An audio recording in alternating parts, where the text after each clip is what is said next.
Et salut à toutes et à tous, ici Max The Strat, coach des Miami Hydrogons pour cette ADL saison 9. J'espère que vous allez bien puisqu'on se retrouve aujourd'hui pour le match de quart de finale qui va nous opposer au Girafatigue coaché par Marty. Donc ce team building va être extrêmement important puisqu'il peut décider de notre avenir tout simplement dans la compétition.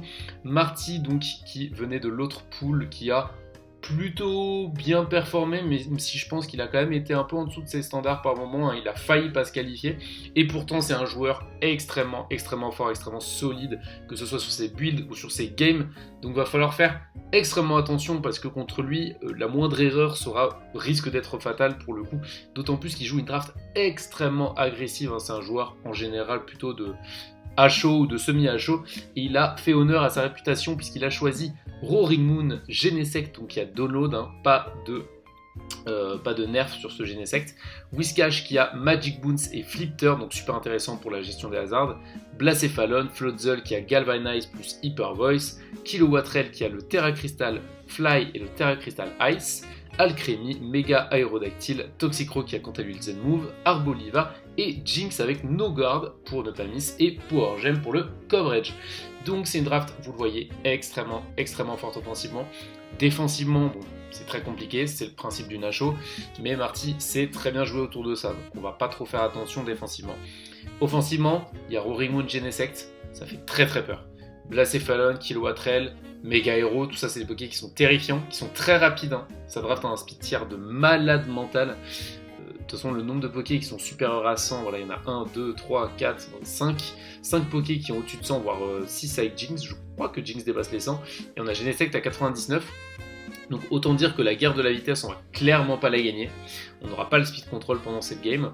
Mega Hero aussi, en termes de setup, c'est flippant, il y a beaucoup de setup, il y a Roaring Moon, Blacéphalon, Mega Hero, donc c'est flippant. Genesect aussi, pourquoi pas. Et surtout, voilà, il y a des breakers. Genesect, c'est un problème, clairement, vous allez le voir dans cette vidéo, j'ai pas grand chose pour lui, s'il a le bon boost de download, notamment le boost en attaque spéciale, il a clairement de quoi toucher toute ma draft, donc ça va être très compliqué. Heureusement pour nous, on a Shinpao. Comme vous le voyez à l'écran, Shinpao, il est capable de restreindre le team build au maximum. Pourquoi ? Parce qu'il a beaucoup trop de faiblesses en fait qui se font revenge kill par Shinpao, par une de mes deux priorités, que ce soit Sucker Punch, Ice Shard ou tout simplement Crunch, voire Icicle Crash si je dépasse. On a Roaring Moon, on a Aérodactyle, on a Blacéphalon et on a Kilowattrel, même Jinx. Donc c'est vraiment très tendu pour lui de ramener tous ses Pokémon en même temps. Probablement il va en ramener 2, voire au maximum 3. Personnellement, j'anticipe plutôt un 6 qui se compose de Roaring Moon, Genesect, Whiscash, Kilowattrel, Mega Hero et Alcremie. Je connais plutôt bien Marty, je pense qu'il y en a au moins 5, voire les 6 qui vont arriver. Floatzel n'a pas un très bon match-up, Blacéphalon, je pense qu'il ne le choisira pas du coup. Donc évidemment, c'est important en playoff d'aussi réussir à restreindre au maximum le nombre de Pokémon sur lesquels on prep, et surtout quand on prep contre Hyper Offense. C'est un game style que en général j'arrive assez bien à appréhender. Mon style de jeu est fait pour contrer à chaud globalement, donc on va essayer de faire en sorte que ça puisse couler au maximum, et c'est pour ça évidemment que j'ai sélectionné donc Shinpao. On va en arriver au build qui a les Heavy Duty Boots. Alors première fois que je sors l'item je crois de la compétition, et pourtant c'était quand même vachement intéressant sur le Shinpao, tout simplement parce que voilà, Whiscash arrive, Whiscash a Magic Boots, et je ne pense pas avec mon build pouvoir empêcher Whiscash de poser des rocks, de poser des picots. J'ai appris qu'il avait picots aussi, donc c'est très chiant pour moi. Mega Hero c'est un peu pareil, s'il décide de poser des rocks, voilà, c'est compliqué. Et au début je jouais un set Orbe Vie de Shinpao, mais je pense que je me ferai chip beaucoup trop facilement, donc ce sera les Heavy Duty Boots que je vais ramener pour ne pas prendre les entry hazard et être 100% safe, parce que comme vous le voyez, Shinpao a un match-up complètement aberrant. Donc je sors évidemment le double stab, Icicle Crash plus Crunch, ça touche tout, c'est safe, on touche Roaring Moon, on touche Genesect, on touche Whiscash, il n'y a absolument pas de switch. Derrière la priorité, Ice Shard, qui permet évidemment de toucher un maximum de choses. Je ne sors pas Sucker Punch tout simplement parce qu'il y a beaucoup trop d'options de clonage, trop de subs qui traînent dans sa draft. Genesect, il y a de fortes probabilités pour qu'il nous sorte un set clonage. Même chose pour Kilowattrel, qui pourrait justement Terra Ice pour la Ice Shard et avoir clonage pour Sucker Punch. Donc c'est pas très intéressant. C'est pour ça que je comble avec SD. tout simplement parce que si jamais il nous sort par exemple un Roaring Moon Scarf et qu'il nous tue avec Crunch, tout simplement la SD est gratuite, et une fois que je place une SD, Whiscash se fait complètement exploser, Alcremie, même chose, même tarif, et derrière je peux tout simplement clean avec mes priorités. Donc ça peut être pour le coup très très intéressant. En termes de répartition, on a 176 en speed avec une nature joviale, tout simplement pour dépasser le Kilowattrel, qui serait full speed. Donc voilà, c'est pour ça, on passe Sucker Punch, mais par contre, on joue le gros crunch. Alors d'habitude, j'aime bien jouer rigide, mais cette fois, on ne lésine pas sur les moyens, il faut que ce Shin Pao dépasse Kilowattrel, sinon ça va être très compliqué. Le 252 évidemment en attaque, pour faire un maximum de dégâts, et enfin les 80 en HP pour le bulk. On enchaîne avec un must-have si on veut pouvoir gérer le Genesect, c'est Funny Squishy, le Toxapex qui se ramène avec un set Assaut Vest, full PV, full SPDF, alors c'est clairement pas courant comme set, mais là j'ai vraiment pas le choix parce que dites-vous que même comme ça, Genesect avec Life Orb et une nature modeste full attaque spé, si jamais il a le boost de download qui s'active en attaque spéciale, eh bien je me fais 2 HKO, tout simplement. Je me fais exploser par ce Genesect avec T-Bolt. Donc pour le coup, je n'ai pas le choix que de ramener ce set et de prier pour qu'il ne ramène pas ça. Vu que je m'attends globalement à un clonage 3 attaques ou Extreme Speed, Life Orb 3 attaques, je suis pas forcément sûr que ça vienne. Il y a peut-être un Scarf aussi, mais je pense qu'il se fera un peu trop checker par Toxa. Du coup, ça va être joué probablement clone, et derrière, s'il veut toucher toute ma draft, le mieux serait d'avoir T-Bolt, Lance-Flamme et Flash Cannon. Donc Flamethrower et Flash Cannon, pour pouvoir toucher à la fois le Mega Audino, le Ivy Slash ainsi que le Rotom, et en même temps pouvoir faire de gros dégâts avec T-Bolt au Toxapex. Donc je sors quand même ce set parce que je m'attends pas forcément à un Life Orb modeste. Du coup on se ramène évidemment sans Recover, sans Pic Toxique, sans Haze. D'habitude c'est des must-have, mais cette fois-ci on va devoir s'en passer. Et donc je joue Liquidation, alors pas Scald, même si je peux plus burn le Ptera du coup, tout simplement parce qu'en fait Ptera j'ai pas besoin de le burn, il va avoir peur tout seul, et surtout j'ai un autre move que vous allez voir juste après.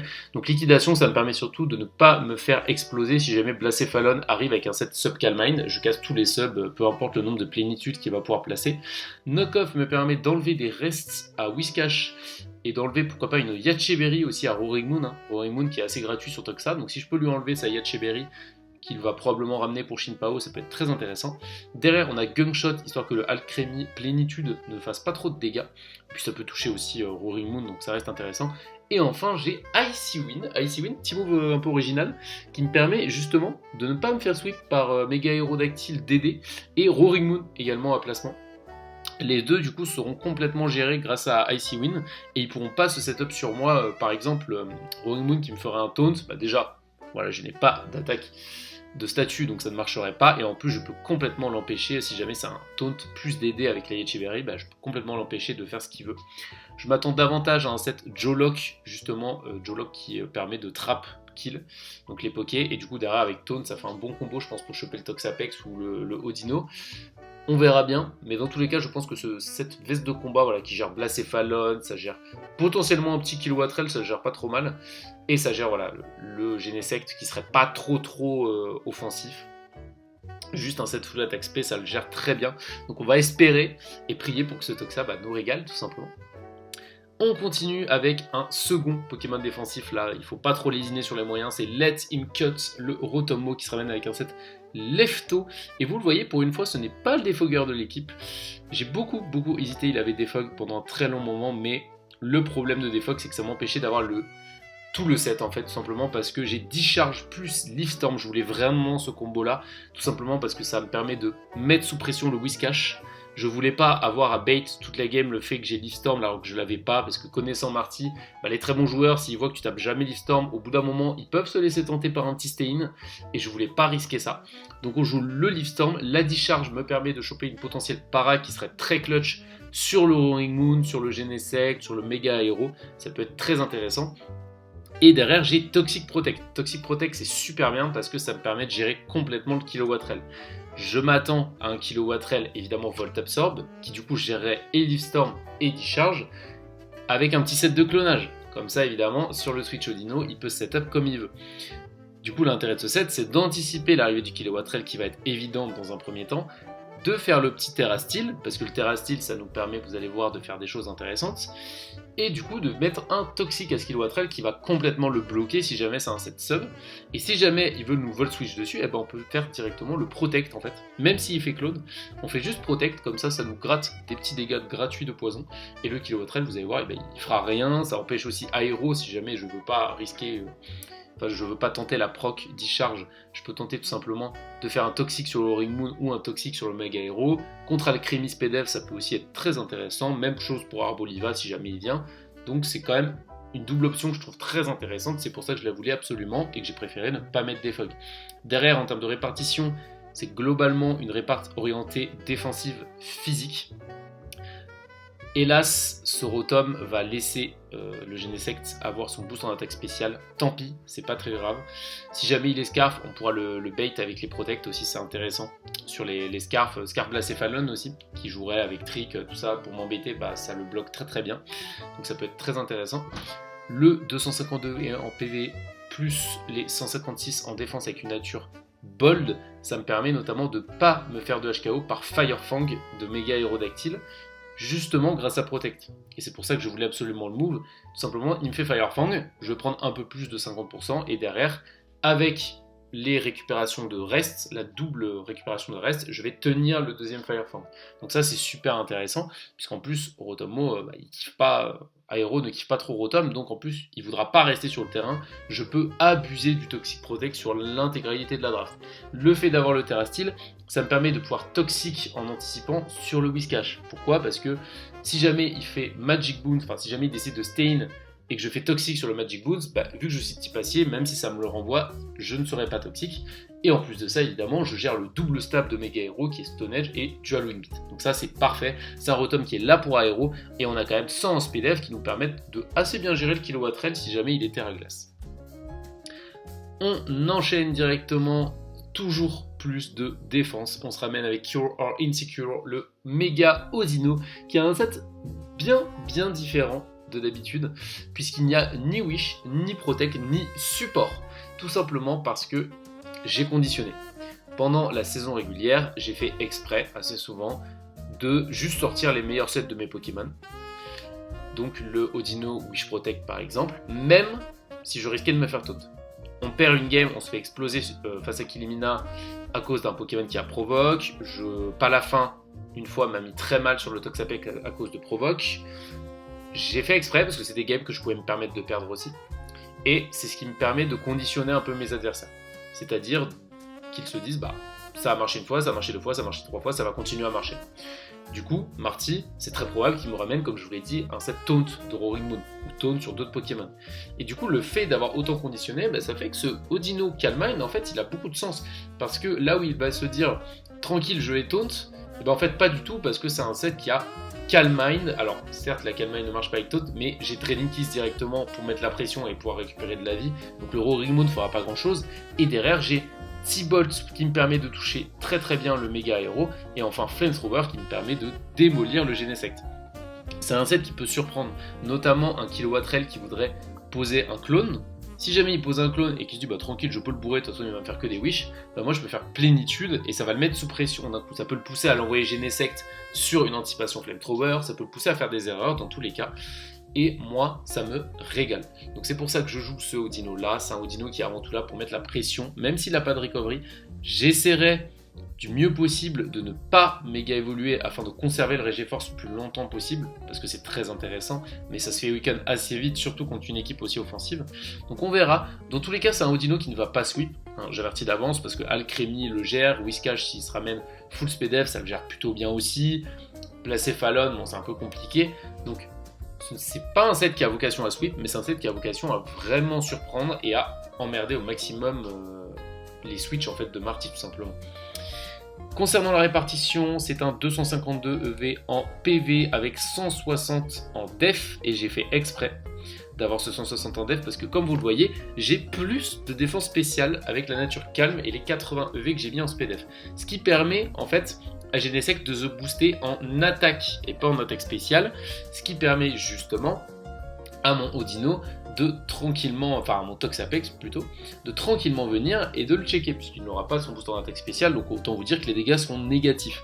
C'est l'intérêt, il faut savoir jouer avec les réparts face à Genesect. Download ne prend que la stats sur laquelle votre Pokémon est plus faible, c'est-à-dire s'il a moins de défense que de défense spéciale, bah, ça va augmenter l'attaque. Et c'est ce que je préfère, au risque de me faire exploser par un Aéronef, on ne sait jamais, peut-être qu'il joue pas du tout physique, donc dans tous les cas ça m'arrangera. Derrière, voilà, l'aspect death, ça me permet aussi de gérer le Kilowattrel, quand même, de plutôt bien gérer le Blacéphaloon également, et j'ai quand même assez de défense pour que Roaring Moon me fasse des dégâts assez ridicules. Même chose pour Aéro, s'il a pas tête de fer, globalement ça devrait aller. Enfin, j'ai quand même 16 en attaque spéciale, puisque je préférais pouvoir taper un peu. On enchaîne directement avec Avatar 3, le Landorus, qui n'est pas venu souvent, mine de rien, dans cette saison régulière, donc je suis quand même content de pouvoir le compter dans mon équipe pendant ce quart de finale. Lando que je sors avec un set mouchoir choix, tout simplement parce que vous le voyez, ça fait très mal, et je m'attends pas vraiment à un scarf de la part de Marty, tout simplement parce que si Roaring Moon arrive avec un mouchoir choix, et bien s'il se lock sur une attaque ténèbres, Shinpao va pouvoir se placer, s'il se lock sur une attaque dragon, Audino peut venir très très facilement, même chose pour Aegislash, et s'il se lock sur Earthquake, c'est Lando qui peut venir avec un set double dance, que j'ai déjà reveal en plus contre Vae, donc il peut se dire que ça peut arriver. Donc dans tous les cas, Roaring Moon sera probablement pas Scarf. Genesect peut l'être, mais dans ce cas je le dépasse, d'où ma répartition full speed avec une nature rigide, parce que si jamais Genesect se ramène Scarf, il sera probablement pas timide ou jovial, il sera probablement avec une répartition centrée sur les offenses, ce qui me permet de le dépasser et de l'exploser complètement avec un gros séisme rigide adamant, puisque je suis également full attaque. Et du coup, le reste, Blacéphaloon, c'est pas incroyable non plus, il veut pas se lock sur Shadow Ball pour Shinpao, et de toute façon, Toxapex le gère, donc c'est pas un problème. Toxicroak, si jamais il se ramène, le Scarf, dans tous les cas, je le dépasse, donc voilà. C'est une très très bonne option selon Lando Scarf, face à Aero, face à Roaring Moon, face à Genesect, tout ça, ça tape très très fort. Et le Whiscash, s'il est SPDF pour gérer Aigui comme je le pressens, je pense que ça peut faire très très mal avec un Earthquake. Derrière, j'ai Rock Slide qui me permet évidemment de toucher les Pokémon qui l'évitent, donc Kilowattrel et Mega Hero qui sont de type vol à la base, et U-Turn évidemment pour le momentum si jamais il veut ramener Whiscash. En dernier, j'ai une petite option sur le Defog, quand même intéressant parce qu'il en faut un, même si j'ai Shinpao avec les bots, même si les hasards ne me font pas trop mal, selon le nombre d'arrivées de Whiscash, je peux vraiment avoir beaucoup de hasards, et notamment Pex qui est censé gérer Genesect, il aime vraiment pas les hasards. Même chose pour le Audino, si je suis obligé de méga Audino, j'ai que Dreading Kiss en fait pour me recover. Donc c'est compliqué si jamais il y a beaucoup de hasards. Donc ce Lando, il peut aussi juste taper des défogs selon le moment de la game, et c'est quand même plus intéressant que PDR parce que je pense que Whiscash il l'enverra pas sur autre chose que Aigui.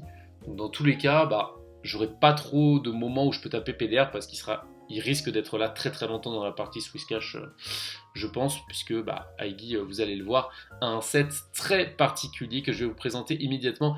Ambi and Royalty qui a la Weakness Policy. Alors là, même chose qu'avant, j'ai beaucoup conditionné mes adversaires à avoir des Aegislash très offensifs avec le Choice Specs, qui profitent du momentum, qui ont une B, pourquoi pas tanker un Pokémon et faire les dégâts malgré tout, avec le Spell Tag, voilà, rarement joué Mixed et je n'ai jamais joué physique. Donc déjà, première chose, voilà, j'ai jamais sorti de physique, et là je sors un set full setup, qui est pas du tout dans la lignée de ce que j'ai pu sortir avant, donc je pense que ça peut surprendre pour le coup, d'autant plus que les utilisateurs de Taunt, ils ont tous aussi un move super efficace en fait. C'est une draft, vous allez voir, pour le coup, le nombre de Pokémon qui touchent à Aigui, c'est assez terrifiant. Il y a Roaring Moon, il y a Genesect, il y a Whiscash. Bon, Blacéphaloon, je compte pas parce qu'il me one-shot complètement. Mais il y a Aérodactyle, il y a beaucoup de petits coverage, même Toxicroak avec Dark Pulse ou Knockoff. Voilà, il y a beaucoup de petits coverage qui traînent. Et donc, le fait d'avoir Autotomize derrière qui me permet de dépasser jusqu'à Méga Aérodactyle, full speed, c'est excellent. En plus de ça, vous voyez que ça me demande que 124 en speed avec une nature joviale, donc c'est excellent. Derrière, si jamais il lui prend l'envie justement de weaken Aigui et pas de switcher, parce que la complexité de ce set en fait, c'est de se dire, il ne va pas switcher, il va taper. Parce que s'il switch, vous le voyez, je n'ai pas bouclier royal. Donc si je fais Autotomize, ça va forcément spoiler que j'ai la Weakness Policy derrière, parce que c'est très très obvious si jamais je claque ce move, parce que sinon j'aurais pas d'autre chose pour me setup. Donc il tapera pas et il va juste attendre que moi je tape pour derrière me revenge kill tranquillement. Donc non, l'objectif c'est de le forcer à taper, de trouver la bonne situation où il va vouloir taper quelque chose de super efficace sur moi. Et une fois que j'ai fait auto-automize et que la weakness policy est activée, en fait, la game est potentiellement terminée. La seule chose qui peut m'empêcher de sweep, c'est un choice scarf de la part de Marty que je n'aurais pas vu venir. Mais comme je vous l'ai dit, à cause de Shin Pao qui revenge kill absolument la terre entière, le nombre de scarves de Marty est très très limité sur ce match. Je pense même qu'il n'en ramènera pas. Et donc si ma théorie est juste, ce Aegis-là, peut juste gagner la game tout seul. Surtout si Roaring a la Yacheberry et pas la Chople. Il se fait one shot par close combat. Whiscash qui s'attendrait à un Aegis SPDF que j'ai joué, offensif SP que j'ai joué toute la saison, il se fait complètement fumer aussi. Genesect se fait ouvrir également s'il est un peu weaken.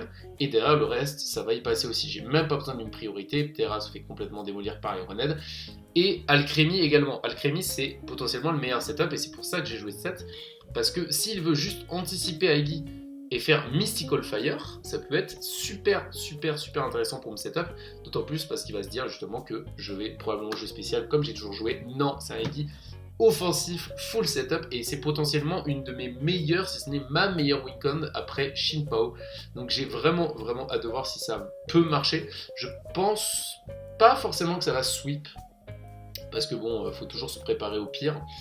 Mais par contre, ça peut vraiment faire du très sale, et notamment potentiellement en fin de game. Je pense que Shin Pao a quand même plus de potentiel, mais selon ce qu'il va ramener, ça dépend, parce que si jamais il sort un Whiscash notamment qui a plus de défense que prévu, ça peut être un Iggy qui a du mal, et c'est un Iggy qui se fait aussi foudroyer par l'attaque taunt. Donc tout est une question de timing, on verra bien si on peut le placer. Et avec un peu de chance, on n'aura pas à le faire, je l'espère clairement. En tout cas, c'est tout pour cette vidéo team building, j'espère qu'elle vous a plu. Rendez-vous devant le commentary du match. C'était Max The Strat, on va prier pour passer en demi-finale et à l'étape suivante de cette Ambi Draft League. À la prochaine!